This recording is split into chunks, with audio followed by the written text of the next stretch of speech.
Jovem não quer depender de ninguém. Eu não me calaria e continuaria denunciando, porque assim entendo que é o meu papel como jornalista que sou há quase 20 anos. O único jornalista preso cobrindo o 8 de janeiro. Trabalhar, crescer e prosperar. O PL sabe que um país forte começa dentro de casa.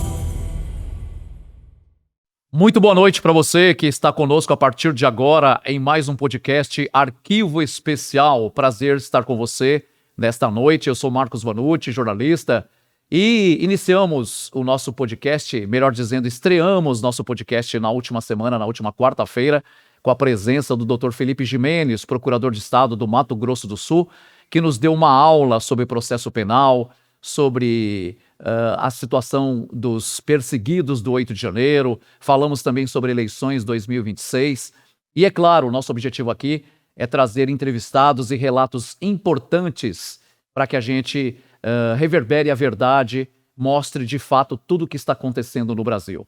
E hoje, nesse segundo episódio, nesse segundo programa, eu trago uma convidada muito especial. Uma convidada que pode nos trazer informações importantes a respeito daquilo que a gente chama de a saga dos exilados políticos do 8 de janeiro. Essas pessoas, milhares de pessoas que foram presas ilegalmente no Brasil porque se manifestaram no 8 de janeiro em Brasília. Conforme eu falei anteriormente, a visita e a entrevista que fiz no primeiro programa com o Dr. Felipe Jimenez, procurador de Estado do Mato Grosso do Sul, um jurista, que nos trouxe informações muito precisas em relação às ilegalidades de todos esses processos, às nulidades de todos esses processos. E a gente vai detalhar um pouco da realidade dessas pessoas, de como essas pessoas estão vivendo atualmente no exílio. Todas as dificuldades, todas as perseguições, e é muito importante que você conheça de fato a verdade.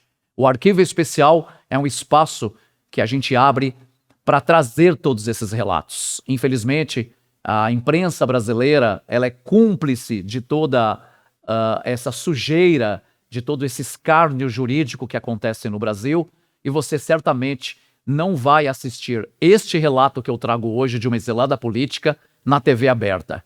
Você só vai saber através de canais alternativos, deste podcast ou de outros veículos de imprensa que consigam aí apresentar essa verdade. Então convido você que fique conosco até às 20 horas, ou melhor, até às 21 horas aqui no Arquivo Especial. Eu apresento então a nossa convidada de hoje. É mais uma das exiladas políticas que, infelizmente, precisou deixar o Brasil por perseguições políticas. Ela é Claudete Aparecida Tristão, uma brasileira trabalhadora, uma técnica em enfermagem, que esteve em Brasília simplesmente se manifestando pacificamente, como preconiza a Constituição Federal, a liberdade de expressão que, infelizmente, hoje não é mais respeitada pelo judiciário brasileiro. Ela que está exilada na Argentina há quase 2 anos, ela que vai contar toda essa experiência e trazer relatos muito importantes para que vocês conheçam um pouco da verdade e da realidade de vida dessas pessoas. Claudete, muito obrigado por ter aceito o meu convite. Tenha certeza que eu me compadeço da dor e de tudo que acontece com vocês. Afinal de contas, eu também sou um preso político, como único jornalista preso em pleno exercício da minha atividade como repórter, lá cobrindo as manifestações do 8 de janeiro, e sei bem, conheço cada caso, conheço cada história de todos vocês que infelizmente precisaram deixar o Brasil para buscar segurança jurídica, para buscar liberdade, já que infelizmente o Brasil não oferece nenhum tipo de amparo nesse sentido. Então, muito obrigado por ter aceito o meu convite. Seja muito bem-vinda. Boa noite, muito obrigada. Claudete, eu começo pedindo para você nos explicar. Você morava em Cabo Verde, no interior de Minas, esteve em Brasília participando das manifestações e foi presa no QG no dia 9 de janeiro de 2023, portanto, um dia após as manifestações. De forma resumida, me apresente e apresente para a nossa audiência, por favor, o que te levou a Brasília e o que aconteceu após você ter participado das manifestações? Eu fui para Brasília motivada para garantir para minhas filhas e para os meus netos um futuro melhor, um futuro de igualdade social, um futuro de segurança, De de liberdade. liberdade, um futuro um futuro melhor. E, infelizmente, aconteceu o que aconteceu. Você chegou em Brasília quando? Você chegou em Brasília um dia antes das manifestações? Você já estava em Brasília? Como é que isso aconteceu? Eu cheguei em Brasília na sexta-feira à tarde. Conta pra gente como é que foi todo esse processo. Então, eu cheguei, eu tinha uma barraca, foram várias pessoas da região, da minha cidade, foi somente eu. Chegando lá, eu fiz amizade com outras pessoas, ficou eu e mais 2 mulheres na minha barraca, e uma delas não foi presa, eu e a outra sim, e ficamos lá. Quando foi no domingo, nós fomos, todo mundo desceu lá para os 3 poderes, eu fui junto, e chegamos lá nos 3 poderes. Quando eu cheguei, não havia nada quebrado. Antes de eu chegar, um pouquinho antes, tinha uma barreira, tinha policiais que estavam vistoriando as nossas bolsas, tirou de dentro da minha bolsa, na case do meu óculos, uma faquinha pequenininha assim, que eu usava para descascar laranjas e frutas, jogou fora, tirou meu desodorante e meu perfume, que estava dentro da minha bolsa, falando que eu não podia entrar. Daí eu desci com a minha bolsa e dentro da minha bolsa tinha uma embalagem de lenço umedecido que eu usava bastante, uso até hoje. Quando eu cheguei, não tinha nada quebrado. Do nada, apareceu foi uma bagunça que de repente quebrou tudo, e eu voltei para o QG e fui presa no QG no dia 9 de manhã. Bom, quando você esteve lá embaixo, quando você chegou na parte de baixo lá do Planalto, você disse que não tinha nada quebrado. Você ficou ali no entorno dos prédios, você ficou ali no gramado, você também foi bombardeada pelos helicópteros, pelos tiros de bala de borracha. Você assistiu toda aquela cena? Fui bombardeada, o cheiro horrível daquela bomba lá, que ardia o olho, ardia o nariz. Gás de pimenta, gás lacrimogêneo. Muitas pessoas sofreram bastante. Como eu estava te falando, eu uso lenço umedecido. Sim. E eu fazia máscaras com lenço umedecido. Inclusive, eu estou com um aqui. A máscara que eu fazia, que me incriminou, que falou para mim, você é bandida, foi um lenço umedecido como este, que eu usei para fazer, eu usava para fazer assim, olha.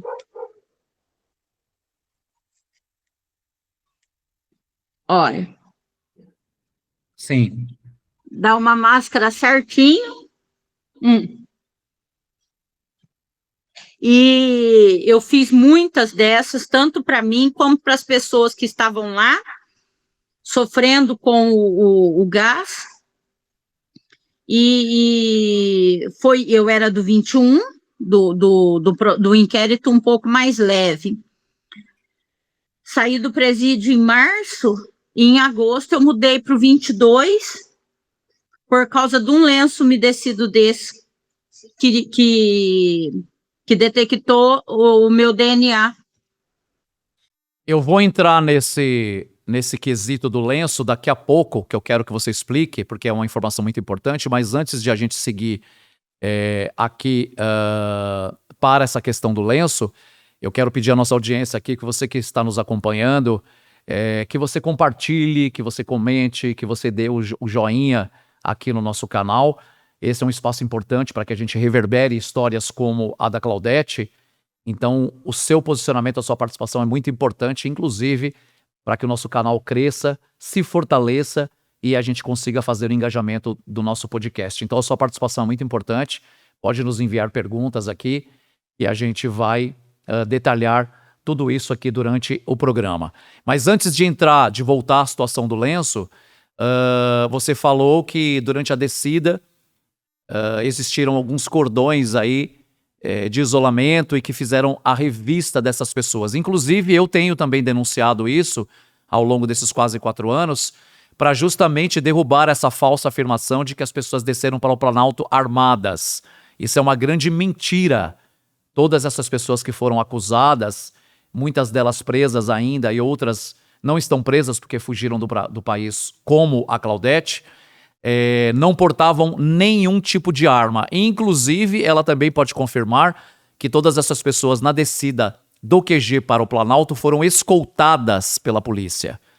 Várias viaturas ali à nossa direita, escoltando todas essas pessoas. E agora você acreditar, né, que essas pessoas desceram para o Planalto armadas e promoveram aquela quebradeira, é claro que a gente sabe quem foi, né, quem foram, melhor dizendo, os articuladores de toda essa trama, de toda essa armadilha que culminou com a prisão de milhares de pessoas inocentes. Você confirma tudo isso que eu estou dizendo, Clau? Confirmo sim, está corretamente. Pois é, então é a confirmação de mais uma perseguida política. Bom, você então esteve ali no gramado e você disse que eu imagino que já no final da tarde, após as 5, 6 horas da tarde, você então retorna ao QG, ou seja, você faz de novo o percurso contrário de 7 quilômetros e volta para o QG e deve ter dormido no QG. Entrando especificamente agora na questão do lenço umedecido, você usou o lenço e esse lenço foi jogado em algum local. Onde esse lenço foi achado? Foi peticionado no processo que esse lenço foi achado em algum local e a partir do DNA, né, que foi localizado aí nesse lenço, eles então fizeram a transferência, a sua transferência do seu processo do inquérito 4921 para o inquérito 4922. Antes de você responder, eu vou explicar para a nossa audiência o que são esses inquéritos. Essas pessoas que foram perseguidas e presas, elas foram adicionadas em 2 inquéritos. O 4922 é o inquérito que trata da prisão das pessoas que foram presas no dia da manifestação, ou seja, no dia 8, durante a tarde, durante o início da noite, etc. Essas pessoas do inquérito 4922, em geral, foram condenadas entre 14 a 17 anos. Já as pessoas que foram inseridas no inquérito 4921, essas foram presas no QG, portanto, no dia seguinte, no dia 9 de janeiro, que inclusive é o meu caso. Eles tentam imputar crimes, digamos, menos pesados e que, portanto, essas pessoas que foram presas no QG teriam a possibilidade de assinar o acordo de não persecução penal, justamente por essas acusações não chegarem a 4 anos. Os crimes que eles tentam imputar a todos nós não chegam a 4 anos de prisão. Portanto, você teria a possibilidade de assinar o acordo de não persecução penal. Para você, eu acredito, Claudete, que tenha sido uma grande surpresa, né? Você ter sido presa no QG na segunda-feira, dia 9, e depois de quanto tempo você ficou sabendo que você tinha sido incluída no inquérito 4922 e condenada a 14 anos? Como é que você ficou sabendo disso e após quanto tempo? Eu saí do presídio em março, início de março, meados de março, e soube que meu inquérito mudou em agosto do mesmo ano, de 2023.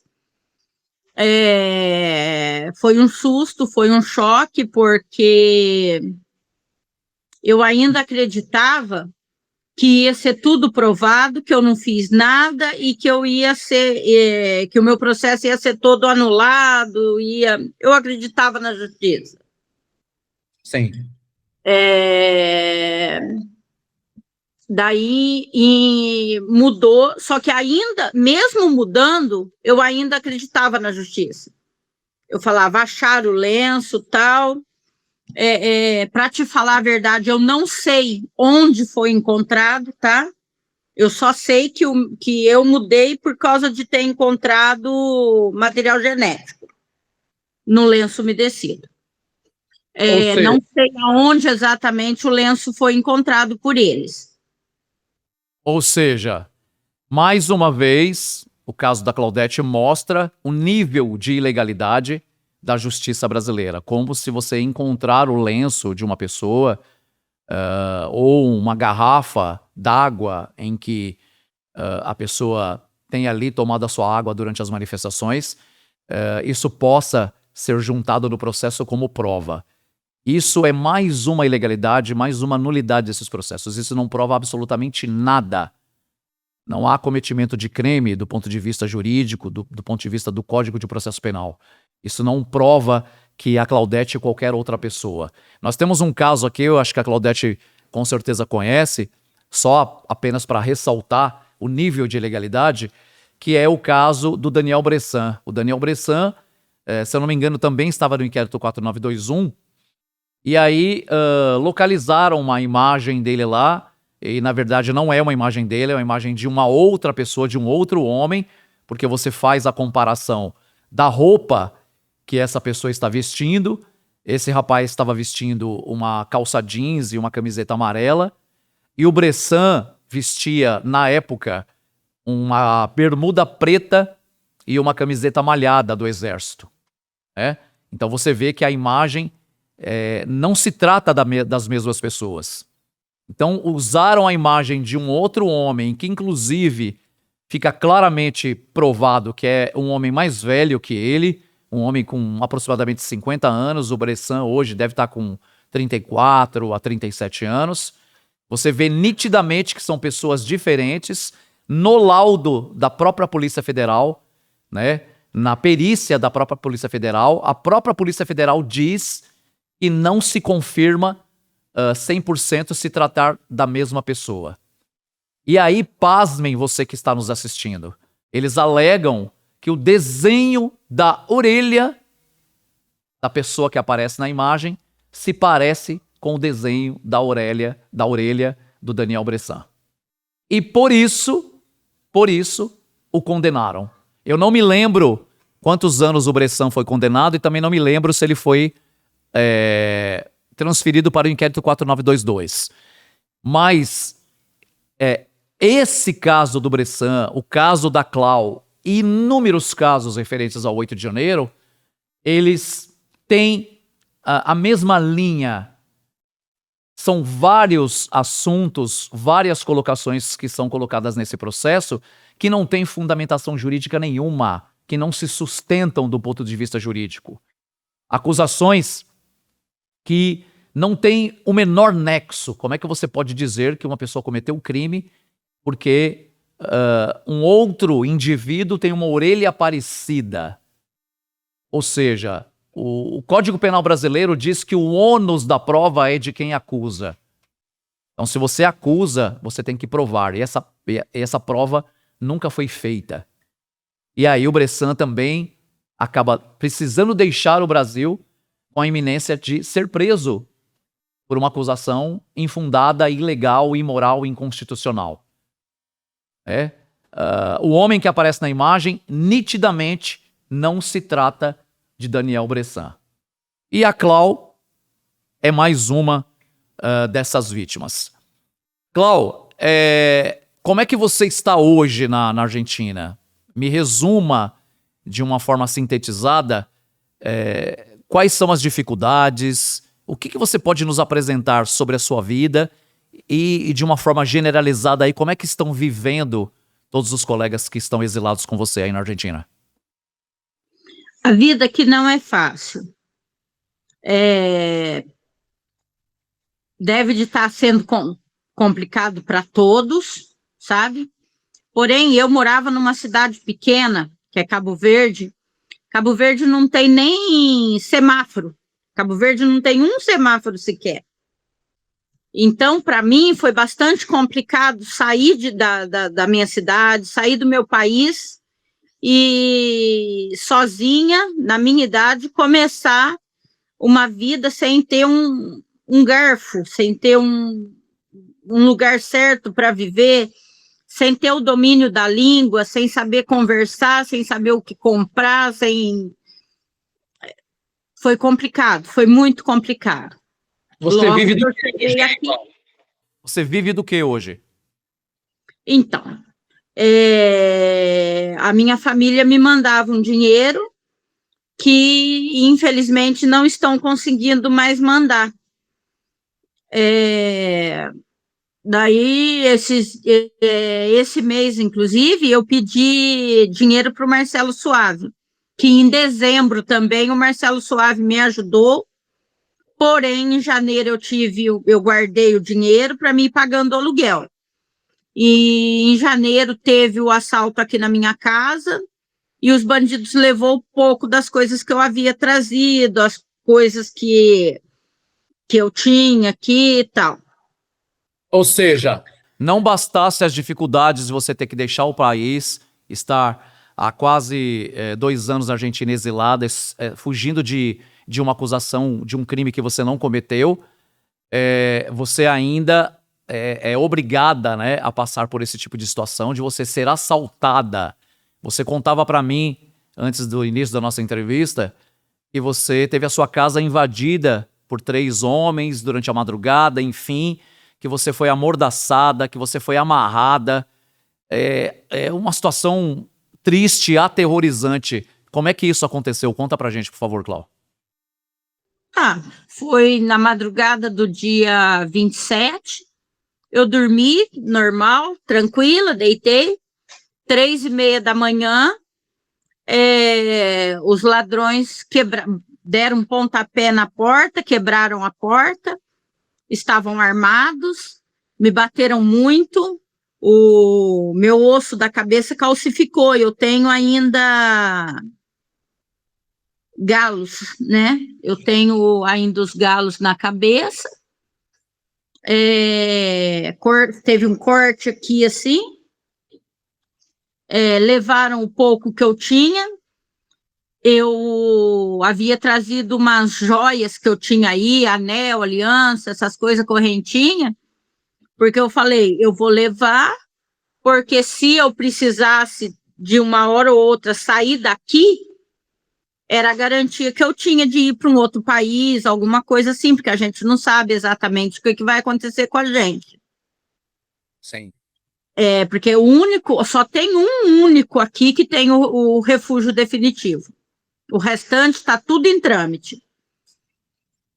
E levaram essas joias também, daí a situação complicou bastante. E em dezembro eu havia pedido dinheiro para o doutor Marcelo Suave, do qual eu recebi, e estava tudo junto, sabe? Os bandidos levaram tudo. Você O dinheiro vive que ele havia me dado, as minhas joias, tudo. Você vive do que hoje, atualmente, aí na Argentina? Então, eu comprava pacote de bala de 1 quilo e embalava ele em pacotinhos pequenininhos, e eu ia numa praça aqui perto da UPA, de sábado e domingo, e vendia essas balinhas. 1.000 pesos cada pacotinho. E estava sobrevivendo. Eu tenho habilidade com artesanato, eu faço muita coisinha com artesanato, tal, levava, às vezes vendia. Cheguei a fazer uma faxina aqui, porém é complicado, porque eu moro numa roça, não moro perto da cidade, eu moro distante. E eu estava de sábado e domingo, eu vendia essas balas, tal. Eu faço salgado, porque eu vendo aqui perto da onde que eu mora mais, parece que 27 pessoas, não perto, não colado uma casa na outra, mas assim, uma certa distância, sabe? Certo. E eu faço salgado, eu vendo salgado, sabe? Eu não... É disso que você sobrevive hoje? Hoje é disso que eu sobrevivo. Clau, eu estou observando aqui a sua imagem aqui na tela e a gente percebe que você está gesticulando muito as mãos. Isso demonstra um pouco de nervosismo. Quando você faz um retrospecto da tua vida e volta lá há 2 anos atrás e você faz uma avaliação de como era a tua vida e de como a sua vida está hoje, isso de fato mexe com o teu emocional? Como é que você está lidando com essa situação psicológica, com todos esses abalos, com todas essas dificuldades? É complicado demais falar sobre isso. Por quê? Porque eu já tinha trabalhado, eu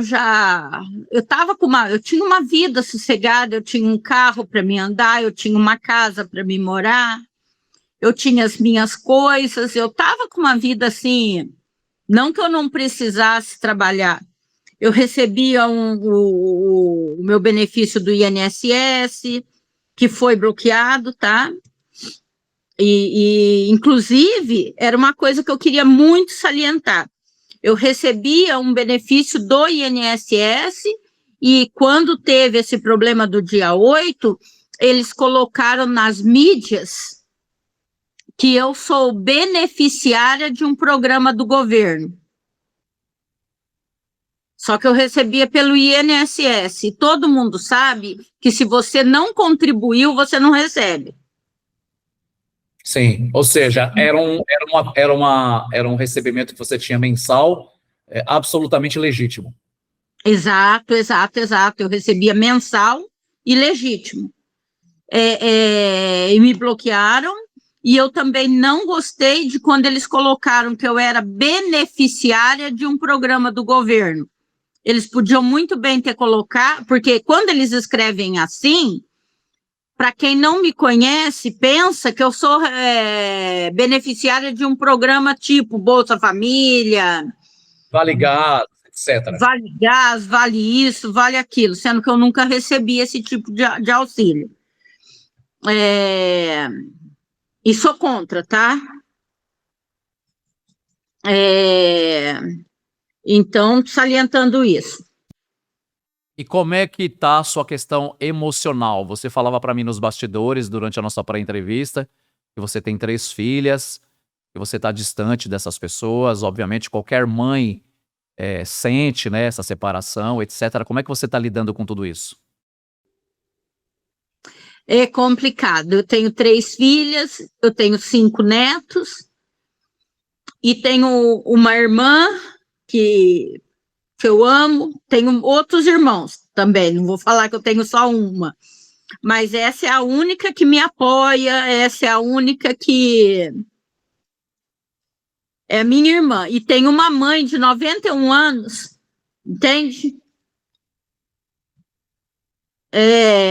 Que eu peço todo dia, todo instante, que eu queria voltar a ver minha família, sabe? A minha família é muito importante para mim, e eu quero ver, eu quero abraçar minha mãe, eu quero abraçar as minhas filhas, os meus netos. Eu sou divorciada, meu ex-esposo é uma pessoa que me ajuda muito. A gente se separou faz 8, 10 anos, não sei ao certo. Mas eu falo para você que é uma pessoa que tem me auxiliado bastante, sabe? Eu sou de uma família humilde, não tenho condição para me manter aqui. É complicado esse negócio quando a gente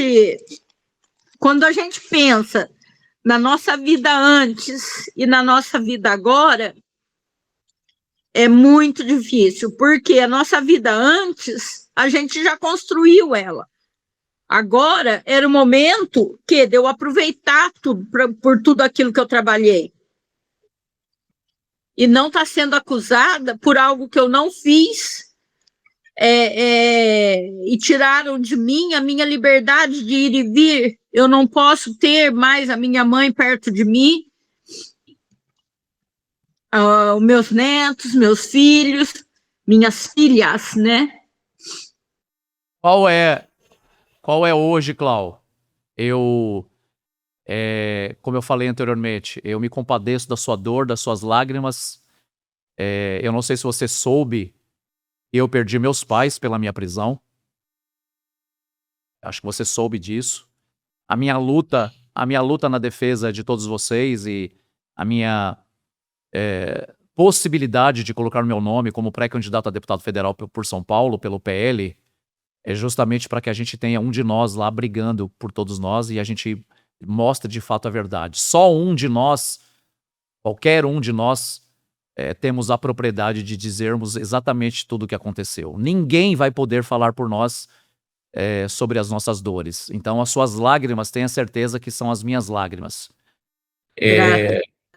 Eu tenho certeza que quando a gente fala de pai e mãe, de filhos, essa dor é ainda maior, né? Você fala que a sua mãe está com 91 anos.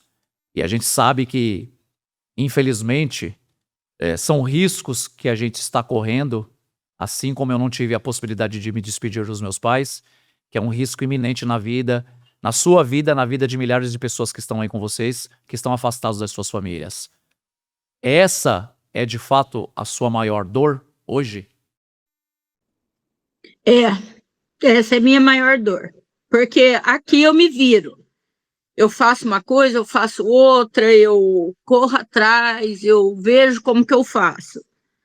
Mas a ausência deles, ou melhor, a minha ausência na vida deles e da deles na minha vida está sendo muito difícil. Você acredita, pelo convívio que você tem com os outros colegas que estão exilados com você na Argentina, que essa situação que você vive, todas essas dificuldades, esta quebra, né, do vínculo familiar, é uma realidade latente aí com todos os colegas? Eu acredito que sim, porque é impossível não sentir vontade de estar do lado de pessoas que te amam e que você ama também. Você me disse também durante a nossa pré-entrevista que você, como todos os presos políticos, compareciam toda segunda-feira para assinar o tal documento lá no fórum. A sua cidade é uma cidade muito pequena, que nem semáforo tem. E não bastasse o constrangimento de você estar usando uma tornozeleira, como eu também usei, como outros estão usando, inclusive os colegas que estão na Argentina. Além desse constrangimento, a juíza da comarca lá, da sua comarca, ainda começou ainda te pressionar, mandando a polícia aí no seu portão, aí pelo menos umas 3 vezes por semana, te investigar, te amedrontar, ou seja, te ameaçar. Conta pra gente como é que isso aconteceu, Cláudio, por favor. Quando eu saí do presídio, eu voltei para Minas. E a minha vizinha de frente é petista. Ela fala isso com orgulho. E eu voltei com a tornozeleira, voltei sensibilizada, foi triste, viu? E ela, para me mexer comigo, ela falava assim, que eu era bandida, que eu era a puta do Bolsonaro, que falou um montão de coisas. Ou seja, te hostilizava, te desrespeitava, te maltratava com o único objetivo de tentar te diminuir. Sim. E eu, para não escutar, como eu não podia sair de casa, para mim não escutar, eu ligava o rádio alto e ficava para fora e ficava trancada em casa. Só que ela, não contente, ela chamava a polícia porque o rádio alto estava atrapalhando ela. Sim. Aí eu sei que foi assim por um bom período, até que um dia ela, não contente, me viu na rua e me bateu com um pedaço de pau. Mais uma agressão. E você não reagiu? Não, eu não podia reagir, eu morria de medo de voltar para o presídio. Eu segurei ela, porque ela veio por trás, ela me bateu por trás. Eu virei e segurei ela. Ela me deu uma paulada, ela veio com um pedaço de pau e uma mangueira. Daí eu não a agredi, eu segurei ela, não deixei ela me bater mais. Aí apareceu um montão de gente, todo mundo pedindo para mim não reagir, porque ela queria, era isso mesmo, que eu reagisse, batesse nela e voltasse para o presídio. Porém, eu já tinha ido na delegacia e explicado isso. Eu falei que ela fazia isso para mim, para tirar eu do prumo. Para te hostilizar. Como? Para te hostilizar. Sim, sim. Eu sei que em um momento eu pedi para mim sair daquela casa de frente dela, porque eu pagava aluguel. Aí eu já tinha um terreno e estava fazendo uma casa antes de ir para o presídio. Daí eu adiantei essa casa, construí um cômodo com banheiro, um cômodo grande com banheiro, e fui para aquela outra, pedi no processo e fui para outra casa, saí de perto dela. Só que em todo momento, depois que eu cheguei de Brasília, a polícia me visitava 2, 3, 4, 5 vezes na minha casa por semana para vistoria de rotina. E toda vez que a polícia ia, quando eu morava perto dessa pessoa, toda vez que a polícia ia, quando a polícia saía, eu era agredida verbalmente por ela. E eu reclamava para o policial, eu falava, eu não tinha apoio de nenhum policial. Ou seja, não bastasse todo o sofrimento de tornozeleira, não bastasse a obediência em relação aos horários que todos tinham que obedecer, ao perímetro que você podia andar, ainda você tinha que aguentar calada essas ofensas, esses ataques, né? E aí houve um momento em que você tomou uma decisão e você criou um boneco, né, que você contou para mim nos bastidores. Como é que foi isso? Como é que surgiu essa decisão na tua cabeça e a criação desse boneco? Conta pra gente o que você fez. Com o passar do tempo, eu me sentia muito sozinha em casa. Não podia sair, né? Eu me sentia muito, muito sozinha em casa. Aí eu arrumei 2 pedaços de isopor desses de põe laje, que é bem largo. E, como eu te falei, eu tinha muita habilidade tenho muita habilidade com artesanato. Eu sei que eu acabei construindo um boneco, vesti ele era até bonito, eu enfiava a mão por dentro dele, tinha um cano que que eu segurava embaixo, mexia a cabeça dele assim, e fiz esse boneco. Foi dia 5 de agosto, eu fui no fórum, 5 de agosto de 2024, era numa segunda-feira, eu fui no fórum para assinar e fui avisada que eu tinha os papéis para assinar no fórum. Eu já achei diferente, porque eu falei, o fórum da minha cidade é muito pequeno. Então, eu achei estranho, porque tinha vários policiais e eu pensei que eu ia ser presa. Daí, eu fui no fórum assinar e fui avisada que eu tinha muitas infrações, tipo 182 infrações na tornozeleira. Daí ela me deu um tanto assim de papel para mim, das infrações, que estava todo impresso, e eu não tinha infração comigo dentro da minha casa, com ponto assim, ó, sabe? Daí eu peguei, fui para casa, tomei a decisão, porque eu vi que eu ia voltar para o presídio, tomei a decisão de sair do Brasil. Quando eu saí, eu coloquei o meu boneco sentado numa cadeira lá para o lado de fora e rompi a tornozeleira e deixei do lado do boneco e saí. E a sua casa está com quem atualmente? Hoje, alguém mora lá de aluguel e quem cuida é a minha família, que não tem disponibilidade de ficar indo para Minas sempre. Eu não sei como que tá as minhas coisas, assim, exatamente, sabe? Eu tive notícias, Clau, de que algumas pessoas que estavam no mesmo inquérito que você, 4921, por mais que as pessoas tenham que assumir, né, que estavam participando das manifestações para poder voltar a ter a vida normal, se sentiram obrigadas, né, praticamente pressionadas a assinar esse acordo, justamente para poder se livrar de todas essas perseguições, desse terrorismo, né, que infelizmente eles tentaram aí... Tentaram não, eles continuam, né, pressionando todas as pessoas em relação a essas perseguições.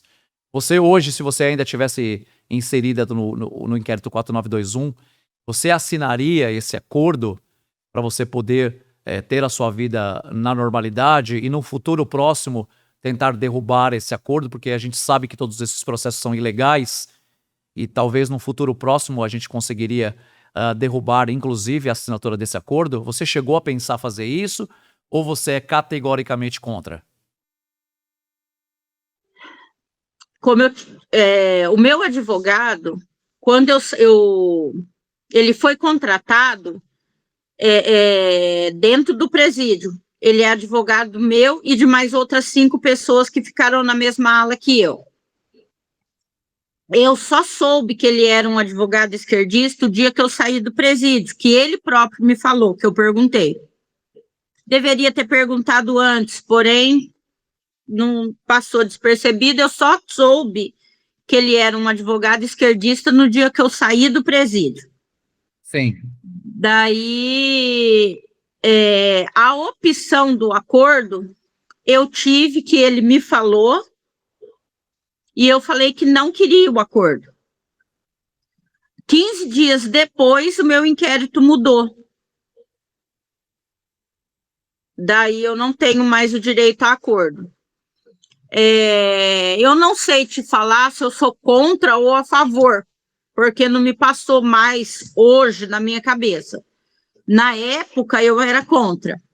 Hoje, eu já me dou o direito de pensar melhor.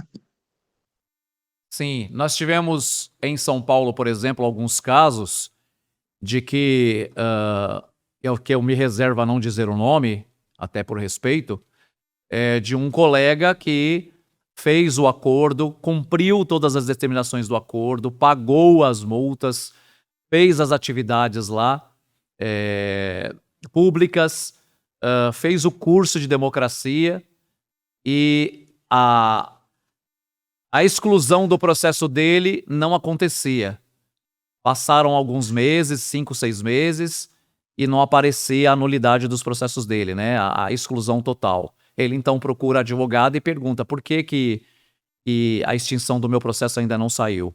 Ela então provoca o STF na época, e aí eles informam que foi encontrada uma foto dele no gramado, com uma máscara como a sua, e ele, mesmo após ter feito todo o acordo, ele foi inserido no inquérito 4922, mesmo tendo cumprido todo o acordo. Por que eu tô contando isso? Por que eu tô contando isso para você, Clau? Para que a nossa audiência entenda que a justiça brasileira virou a casa da mãe Joana, literalmente. Porque no momento em que a Procuradoria-Geral da República, a PGR, oferece a possibilidade de você fazer o acordo, a gente entende e aquela pessoa preenche todos os requisitos necessários para que ele assine esse acordo. Correto? Correto. E aí, depois de meses, a Procuradoria, no momento em que ela atende ali, né, o pedido do advogado para a assinatura desse acordo, muda de opinião de uma hora para outra e aquele processo, aquilo, tudo que foi tratado simplesmente é desconsiderado. E aí a pessoa é inserida em um outro inquérito. É como se você tivesse assim, por exemplo, você que está me assistindo, você está sendo acusado de um crime de homicídio. E aí o seu processo corre, o juiz ouve testemunhas, avalia todo o material probatório. Então você está sendo acusado ali por um crime de homicídio, por exemplo. E aí quando você prova que você não cometeu o homicídio, o judiciário brasileiro cria uma nova acusação para você e diz, bom, ele não cometeu homicídio, agora eu vou acusá-lo de pedofilia, por exemplo. Se você que está assistindo esse relato acha isso normal, acha que a justiça pode tomar decisões ao seu bel prazer, mudando as pessoas de inquérito, criando acusações falsas e fraudulentas, como se essas pessoas não tivessem mais vida, como se essas pessoas fossem apenas um objeto, é exatamente isso que está acontecendo, que acontece com todos os processos do 8 de janeiro. Volto a ressaltar, esses processos são todos nulos, abarrotados de nulidades jurídicas, a partir do foro. Se você não entende, eu te explico aqui de forma sintetizada. O STF não teria competência para abraçar e tocar todos esses processos referentes a essas pessoas do 8 de janeiro, porque essas pessoas não gozam de prerrogativa de foro. O STF está para julgar apenas parlamentares. Todos esses processos, inclusive o do ex-presidente Jair Bolsonaro, deveria correr em primeira instância, assim como ocorreu com o descondenado que ocupa agora a cadeira da presidência da República.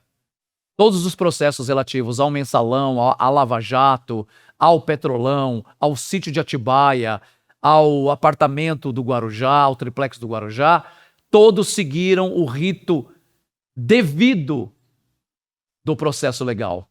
Portanto, em primeira e segunda instância. E ele teve todas as oportunidades, juridicamente falando, de se defender.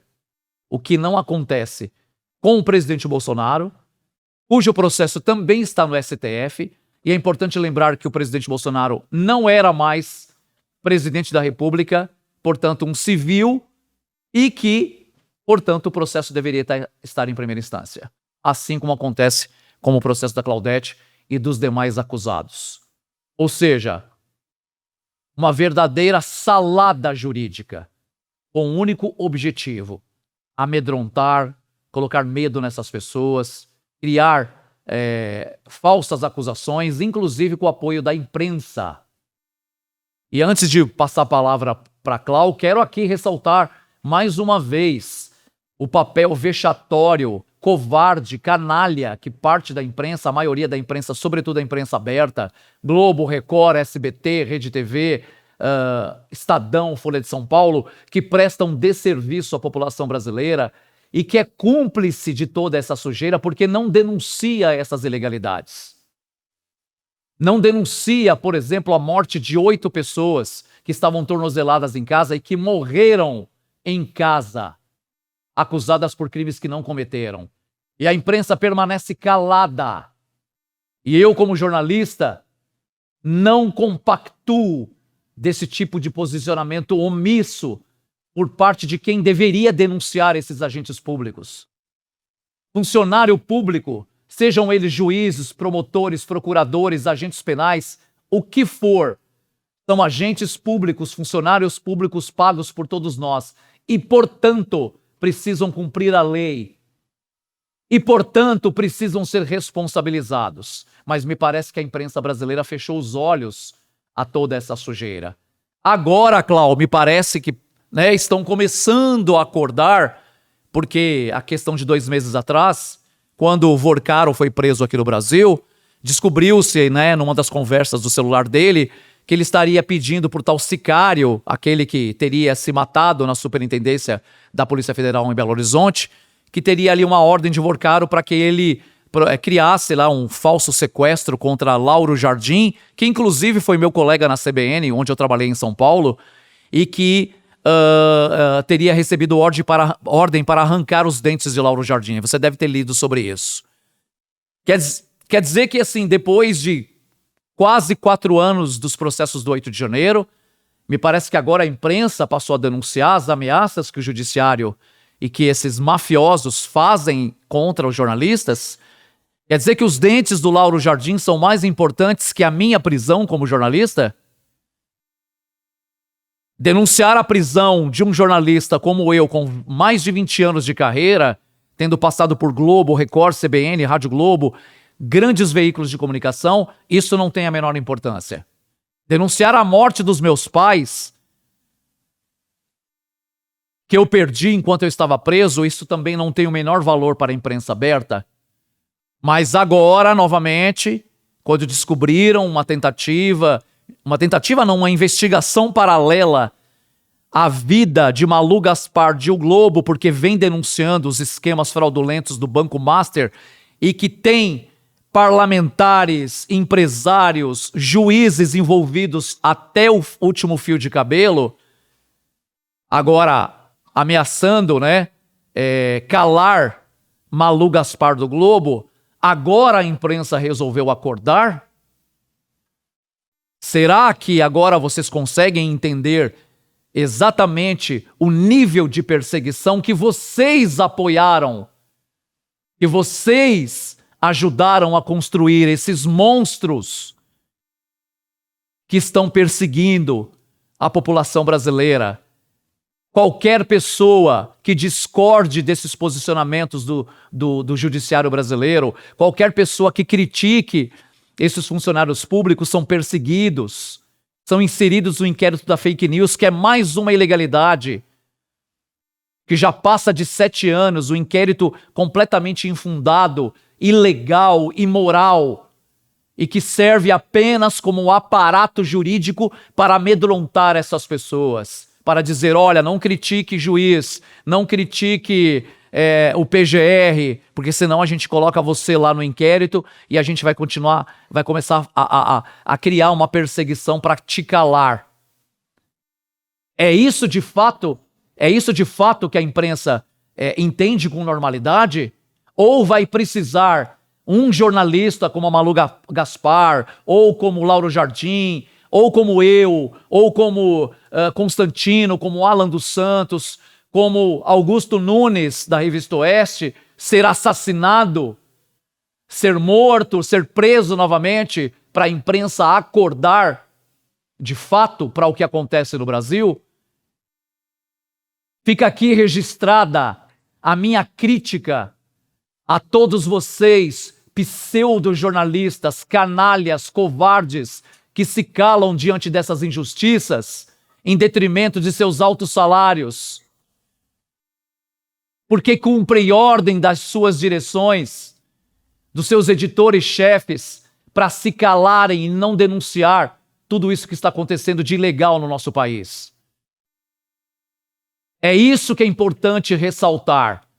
Eu, como jornalista, vou continuar denunciando, vou continuar com a minha missão de formador de opinião, denunciando todas essas ilegalidades e esse desserviço sujo que grande parte da imprensa brasileira presta ao nosso país. Porque foi cúmplice, iniciou toda essa sujeira, apoiando todas essas ilegalidades. Mas quando fala de ameaças a Malu Gaspar, a Lauro Jardim, aí sim parece que depois de 4 anos a imprensa começa a acordar. Eu quero estar vivo para assistir o desenrolar de toda essa história. Clau, tudo isso me revolta muito. E eu quero aqui publicamente assumir um compromisso com você, e os colegas que estão com você na Argentina sabem que vocês podem contar comigo aqui. Eu vou continuar com essa missão de denunciar tudo isso, porque as pessoas que ainda estão em berço esplêndido, vivendo em Nárnia, que não sabem o que acontece com todos vocês, pessoas que sempre trabalharam honestamente, que sequer tiveram um processo na justiça, que nunca tiveram passagem por uma delegacia, que nunca tiveram problema nenhum com a justiça, são obrigadas a deixar o seu país, a cortar vínculos familiares para fugir de acusações ilegais. Isso precisa continuar sendo reverberado, isso precisa continuar sendo denunciado. E o meu papel como jornalista, ele vai continuar até que cada um seja solto, até que os colegas que estão presos no Brasil sejam soltos, até que vocês consigam voltar para o Brasil, para voltarem a ter a vida de vocês dentro de uma normalidade. Agora, no próximo dia 25 de julho, nós faremos a convenção do PL aqui em São Paulo e eu estarei lá. Inclusive, Clau, se você não sabe, em primeira mão aqui, Quem estará conosco aqui? O presidente da Argentina, Javier Milei, estará conosco na convenção do dia 25 de julho, aqui no estádio do Pacaembu. E eu vou ter a oportunidade de estar com ele. E vou cobrar dele um posicionamento em relação a todos vocês. Para que o governo argentino se posicione. Afinal de contas, Javier Milei, o senhor diz tanto defender a democracia, defender tanto a legalidade. O que está faltando, senhor presidente da Argentina? O senhor se posicionar em relação a esses processos absurdos, ilegais, a essas prisões ilegais que acontecem em território argentino, já que essas pessoas são acusadas ilegalmente de crimes no Brasil, não na Argentina. E por que elas estão presas? Se elas entraram com todo o processo para legalizar as suas situações em seu país. O que está faltando ao judiciário argentino e ao senhor Javier Milei como presidente da Argentina se posicionar e libertar essas pessoas que estão sendo perseguidas, que estão tendo as suas vidas destruídas dentro do território argentino? Quero deixar esse questionamento ao senhor Javier Milei. Já passou da hora de vocês se posicionarem e acabar com essa patifaria. Porque enquanto essas ilegalidades batem na porta de terceiros, vocês veem de uma maneira. Quando essas ilegalidades passam a bater na porta de vocês, quando a dor é na nossa porta, é na nossa vida, é na nossa família, eu tenho absoluta certeza que a gente começa a encarar a coisa com outro viés e por outro ângulo. Então já passou da hora, senhor Javier Milei, de o senhor se posicionar em relação a essas perseguições desses brasileiros que deixaram o Brasil para tentar se protegerem, para ter uma vida de liberdade, o que não acontece mais no Brasil. E quando chegam na Argentina, são perseguidos pelo governo argentino. Isso, de fato, não tem o menor cabimento. E a gente vai continuar denunciando isso também. Clau. Que seja que o nosso refúgio seja concretizado, que o nosso pedido de refúgio seja concretizado, porque eu vejo pela internet que pessoas que entram em um país com o pedido de refúgio ou asilo político, e mais ou menos de 3 meses a 6 meses já consegue toda essa documentação. Tem gente que está aqui há mais tempo. O mês que vem vai fazer 2 anos. E desde essa época eu estou batalhando para o meu refúgio definitivo e até hoje não tenho. A sua situação, Clau, é a situação da maioria. Porque eu tenho contato. Somente um de todos que estão aqui tem o refúgio definitivo. O resto é tudo com pedido de refúgio em trâmite. Ou seja, esses pedidos que foram feitos no CONARE para legalizar a situação dessas pessoas, há 2, 3 anos estão lá parados, engavetados, né? E enquanto isso, a vida dessas pessoas estão literalmente paradas. As pessoas não conseguem sair às ruas nem para buscar o próprio sustento. Veja o nível, isso me revolta, Clau. A pessoa não consegue trabalhar, a pessoa tem medo de pisar num posto de saúde. Eu tenho situações aí que os colegas me contam que a pessoa tem uma dor de dente, passa mal por uma gripe, a pessoa tem medo de ir a uma UPA buscar atendimento médico com medo de ser preso na Argentina. Recentemente... Não estou com meu nome na lista de extradição. Eu vejo um carro de polícia, eu fico com medo, porque ele pode me parar, pedir documento, e eu não sei o que vai acontecer. Então, eu gostaria de ter, pelo menos, esta garantia, pelo menos aqui. Pelo menos essa segurança jurídica para que essas pessoas, até que elas possam voltar ao Brasil, se Deus quiser, com Flávio Bolsonaro eleito, se Deus quiser, com uma renovação do parlamento, com novos deputados estaduais, novos deputados federais, novos senadores, para que a gente definitivamente coloque um basta, faça uma faxina nesse parlamento e o Brasil volte a respirar ares de normalidade jurídica. para que ao menos essas pessoas consigam ter liberdade, a sua liberdade assegurada em território argentino. Nós tivemos aí recentemente, a questão de 3 meses atrás, a morte do José Éder, se eu não me engano, próximo dos seus 60 anos, que precisou ficar internado na Argentina, teve uma breve recuperação, depois voltou a piorar e acabou falecendo, foi trazido para o Brasil. Eu quase consegui ir até o velório dele, mas infelizmente não daria mais tempo em função do horário.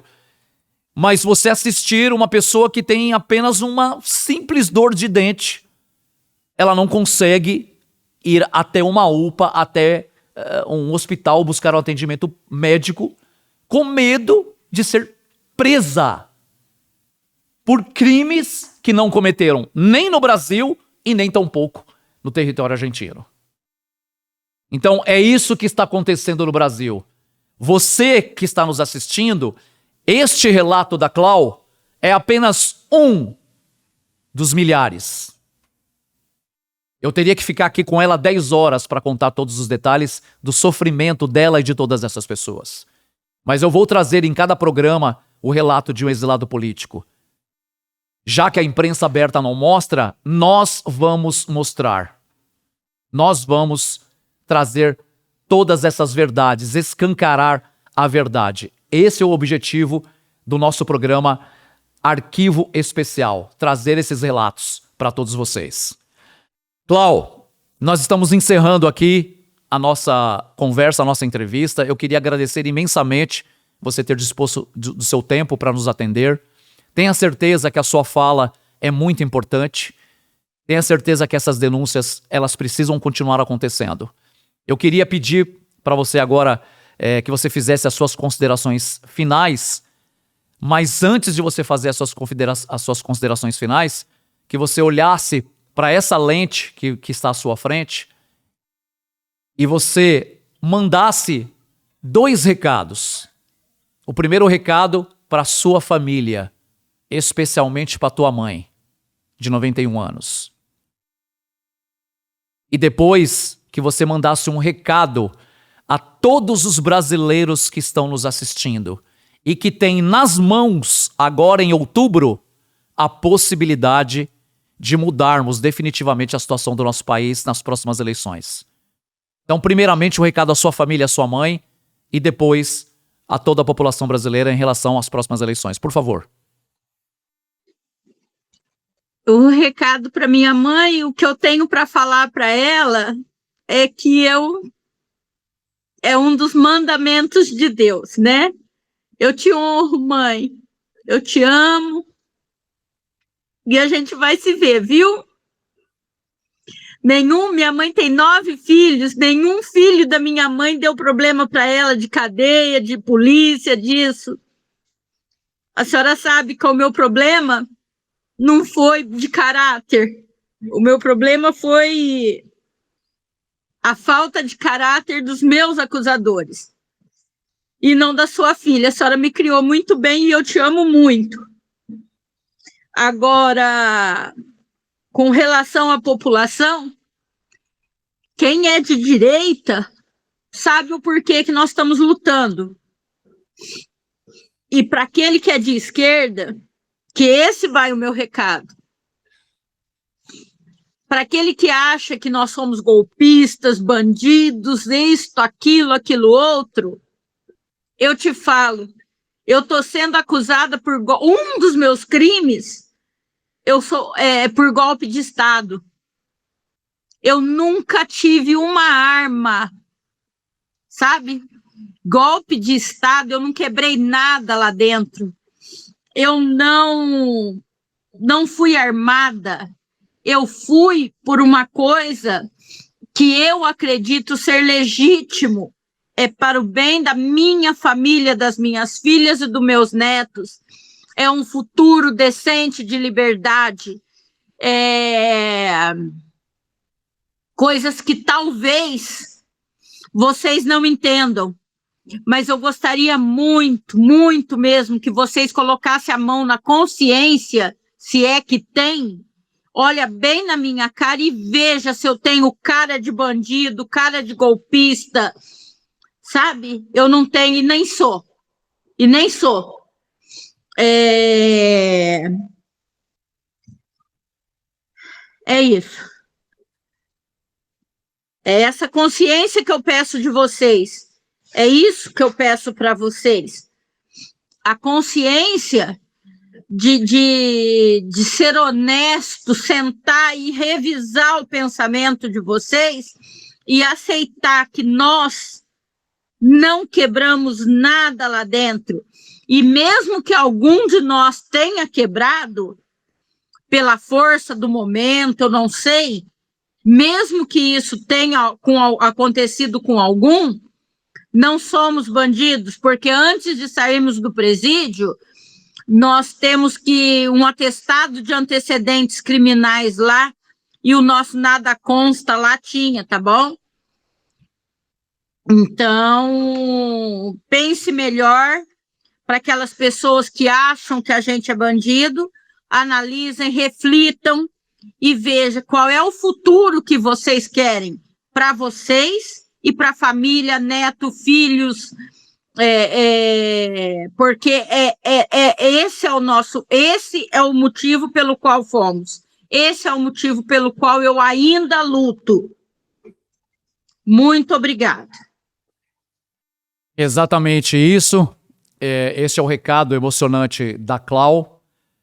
Importante a gente ressaltar, como eu falei anteriormente, eleições 2026. Já está batendo nas nossas portas aí. Nós temos, eu, você, seu pai, sua mãe, seu filho, a responsabilidade de elegermos pessoas comprometidas com a justiça e com a liberdade do nosso país. Nós não podemos errar. Nós temos essa única oportunidade. E eu tenho certeza que, ouvindo o relato da Clau e de outros vários que vocês devam ter assistido aí, espalhados pela internet ao longo desses últimos quase 4 anos, eu tenho absoluta certeza que vocês, de fato, entendem o nível de ilegalidade que o Brasil enfrenta, sobretudo do ponto de vista jurídico. E se essa ilegalidade, se essa injustiça bateu na minha porta, bateu na porta da Clau, bateu na porta de milhares de brasileiros, e ela continuar avançando, as próximas vítimas serão certamente todos vocês.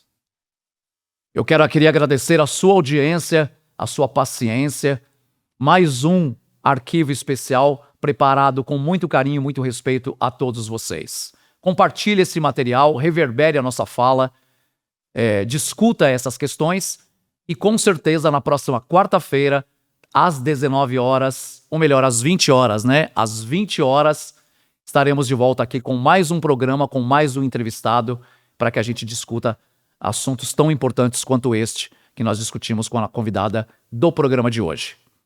Tenham todos uma excelente noite e até quarta-feira que vem, se Deus quiser, com mais um arquivo especial. Um grande abraço e até lá.